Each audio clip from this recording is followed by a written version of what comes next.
أعوذ بالله من الشيطان الرجيم بسم الله الرحمن الرحيم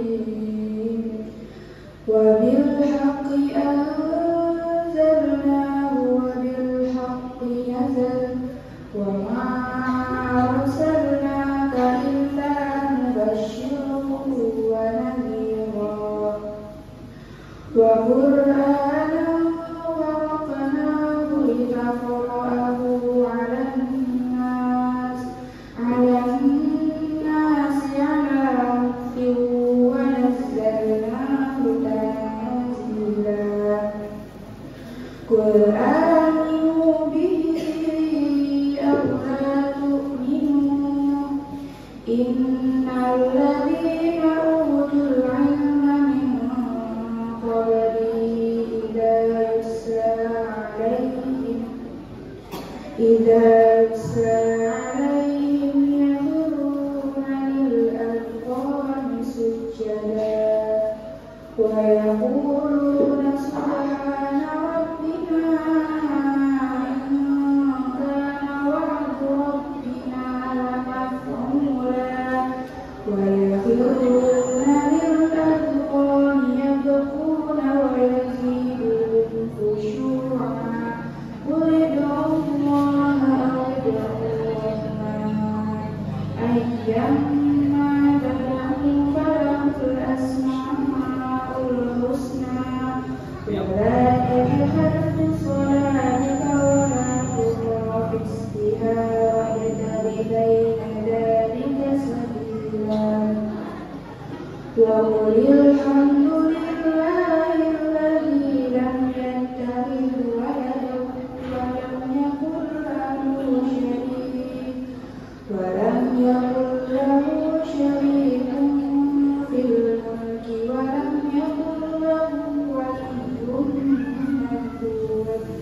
ولي من الذل وكبره تكبيرا. Dengan menyebut nama Allah yang Maha Pengasih dan Maha Penyayang, dan kami berikan Al-Quran itu dengan sebenarnya, dan Al-Quran itu turun dan membawa kebenaran, dan kami mengutus engkau Muhammad hanya sebagai pembawa berita gembira dan pemberi peringatan. Dan Al-Quran kami turunkan berangsur-angsur agar engkau Muhammad membacakannya kepada manusia perlahan-lahan, dan kami menurunkan secara bertahap. Katakanlah Muhammad, berikanlah kamu kepadanya Al-Quran, atau tidak usah berikan. Sesungguhnya orang yang telah diberi pengetahuan sebelumnya, apabila Al-Quran dibacakan kepada mereka, mereka menyempurnakan wajah bersujud. Dan mereka berkata, Maha suci Tuhan kami, sungguh janji Tuhan kami pasti dipenuhi. Dan mereka menyempurnakan wajah sambil menangis, dan mereka berkata, katakanlah Muhammad, suruhlah Allah atau suruhlah Ar-Rahman dengan nama yang mana saja kamu dapat menyanyi, karena dia mempunyai nama-nama yang baik.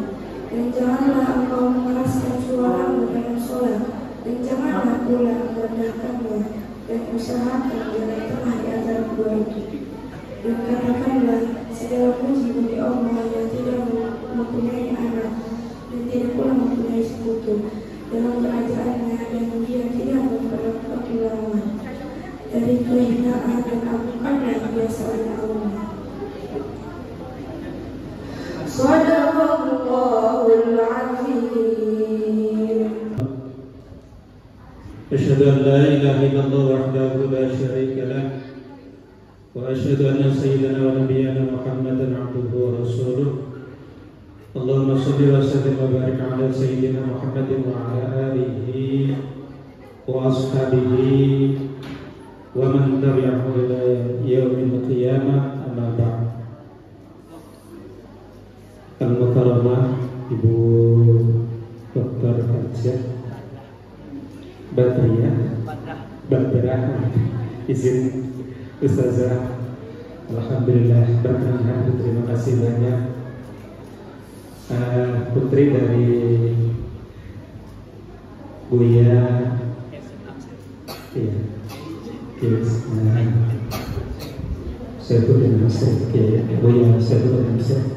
Kalau tidak salah, kebetulan saya pernah tahun 2007 atau 2008 ucapan terima kasih yang sebesar-besarnya atas kehadiran ayah bunda di tempat ini dan juga atas kepercayaan ayah bunda yang telah menitipkan putrinya di IBS Kampus Negeri Jakarta. Putri ayah bunda ini bukan hanya memberikan kebahagiaan saat kita hidup di dunia, tapi lebih lagi putri kita semuanya adalah akan menjadi penghantar keselamatan dan kebahagiaan kehidupan kita di akhirat kelak. Anak-anak kita adalah asal atau jejak dari apa yang kita lakukan. Jadi ayah bunda dengan Bapak Ibu pimpinan MTS Jakarta, sekali lagi mari kita memperingati Nuzulul Quran ini bukan hanya sekedar perayaan, tapi kita gali kembali nilai Quran, kita tambah pengetahuan di kesempatan ini yang kemudian mudah-mudahan dengan bertambahnya pengetahuan kita tentang nilai Al-Quran, kita akan bisa menerapkannya dalam kehidupan kita, dan tentunya dengan kita bisa menerapkan nilai Al-Quran, kehidupan kita akan memperoleh ketenangan, kebahagiaan yang pada akhirnya juga dengan ketenangan dan kebahagiaan kita menjalani kehidupan di dunia akan menghantarkan ketenangan dan kebahagiaan kehidupan di akhirat kelak. Amin ya rabbal alamin. Kira-kira demikian yang dapat saya sampaikan. Sekali lagi dalam kesempatan ini tidak mewakili kepala desa karena beliau belum memberikan amalan ataupun saya menyampaikan yang baik pada pikiran saya. Mudah-mudahan apa yang saya sampaikan memberikan manfaat bagi kita semua. Assalamualaikum warahmatullahi wabarakatuh. Wassalamualaikum warahmatullahi wabarakatuh. Para santriwati, para mujahidah penuntut ilmu di MTS Negeri Jakarta ini, anak-anakku, ada sosok yang biasa, bukan dari kalangan bangsawan, bukan dari kalangan kerajaan, tapi sosok ini adalah yang luar biasa karena namanya disatukan dalam Al-Quran. Ada yang tahu siapa gerangan? Siapa? Namanya, orangnya sosoknya biasa, dia bukan keturunan dari kerajaan, bukan keturunan bangsawan, tapi sama Allah ditantunkan namanya di Al-Quran. Siapa? Siapa namanya? Luqmanul Hakim. Hidup pada zaman Nabi Daud alaihissalam 1020 sebelum Masehi, jauh dari zaman Nabi Muhammad SAW. Luqmanul Hakim, salah satu pesannya selalu mengambil hikmah, terutama dalam bijak terhadap anak-anaknya. Anak-anakku, kata Luqmanul Hakim terhadap anaknya, ya bunayya, jalisul ulama wajadihum bil baiti. Wahai anakku, duduklah dengan ulama, wajadihum, dan dekatkanlah bil baiti, dengan merapatkan kedua lututmu. Fa innallaha yuhyil qaum, fa innallaha yuhyil qaum binuril hikmah. Sesungguhnya Allah akan menghidupkan hati yang mati dengan cahaya hikmah. Dalam satu keterangan, binuril ulama, binuril ilmi. Anak-anakku, ini pesan yang luar biasa.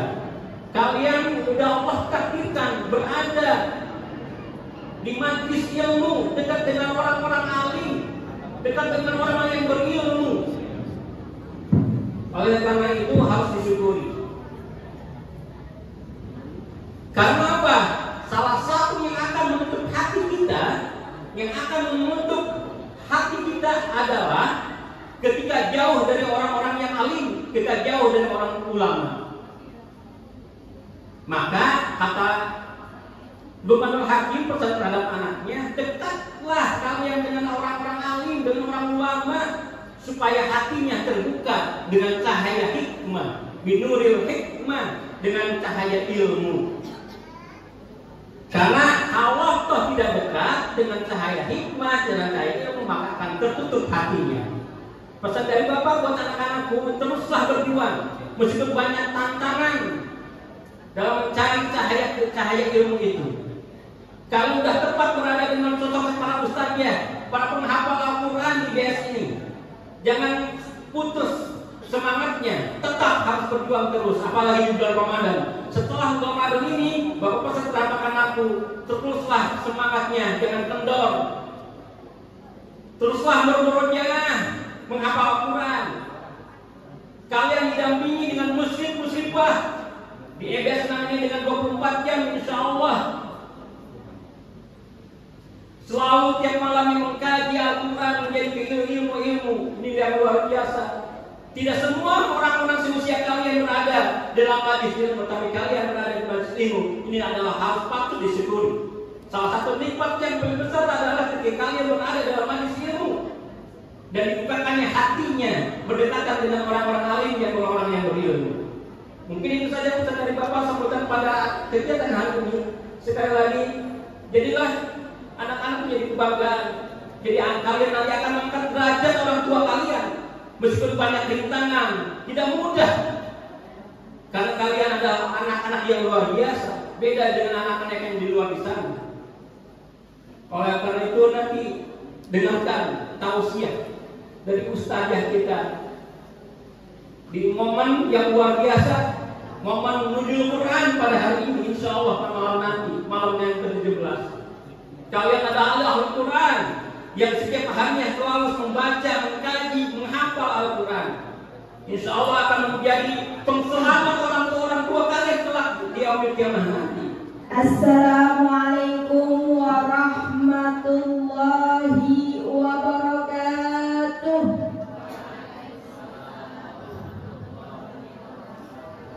Lemes amat jawabnya. Masa bentar lagi mau buka. Assalamualaikum warahmatullahi wabarakatuh.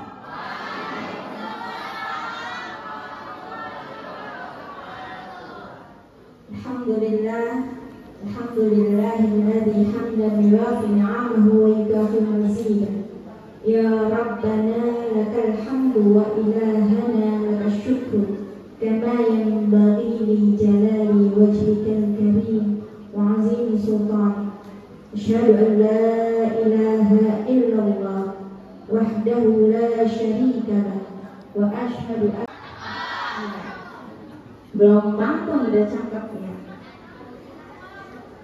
Ke pantai naik sepeda, jatuh ke pasir ketawa-ketawa.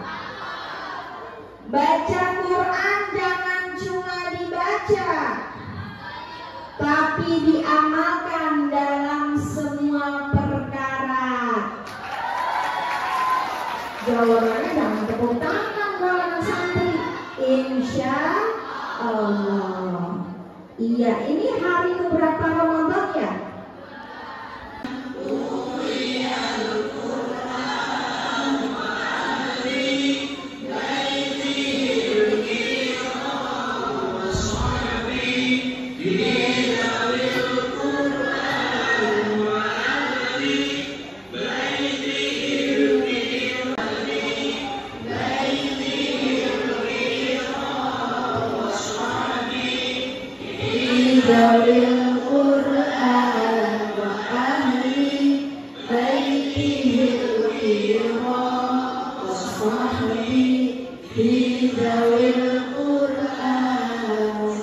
Aku sedih, aku pengen dengar suaranya Abdullah bin Mas'ud. Kenapa? Baca Qurannya indah. Tadi kita bilang yang pertama, kenapa hidup kita masih susah-susah aja, padahal Quran selalu kita baca, karena kita tidak jadikan itu pedoman. Kedua, kita fokus dengan bacaan Al-Quran yang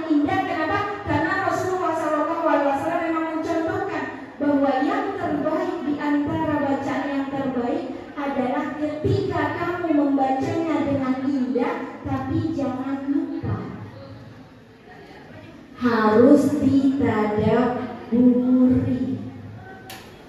Anak-anakku, sekarang kalian kelas 7, 8, 9. Seumur hidup kalian, bukan di rumah ini, ada nggak yang udah pernah khatam Quran? Ada yang sudah pernah khatam Quran? Alhamdulillah. Bunda sudah pernah khatam Quran? Alhamdulillah. Ayah, pengalaman saya, maafin, saya dosen di Universitas Islam Asy-Syafi'iyah. Saya ngajar di Fakultas Agama Islam.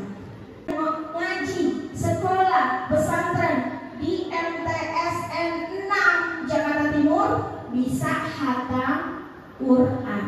Berarti kalau bisa akan khatam Quran harusnya betah dong. Ada yang gak betah di sini?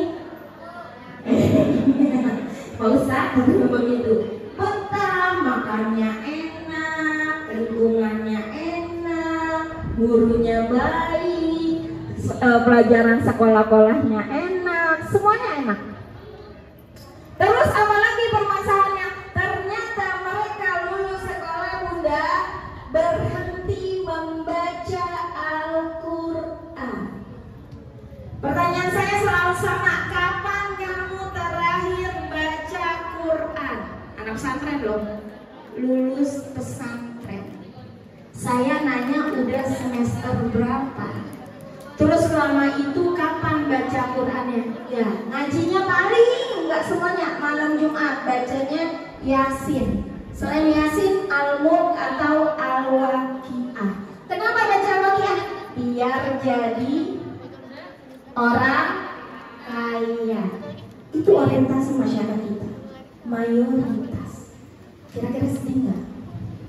Padahal kita tahu ketika Al-Quran diturunkan, orang sedih jadi bahagia, permasalahan menjadi tidak apa-apa akhirnya. Kenapa? Karena Allah janjikan buat orang yang beriman. Kalau baca Quran beriman nggak? Belum tentu. Kenapa? Saya punya dosen, dia sudah khatam Quran, orang Kristen, tapi dia nggak masuk Islam. Dari al-qadha zahra wa rafa'na laka dzikra. Allah bilang kepada Nabi Muhammad ketika menurunkan ayat ini, jadi berapa lama Rasulullah itu nggak dikasih ayat, nggak dikasih wahyu. Dia sedih, dihina oleh istrinya Abu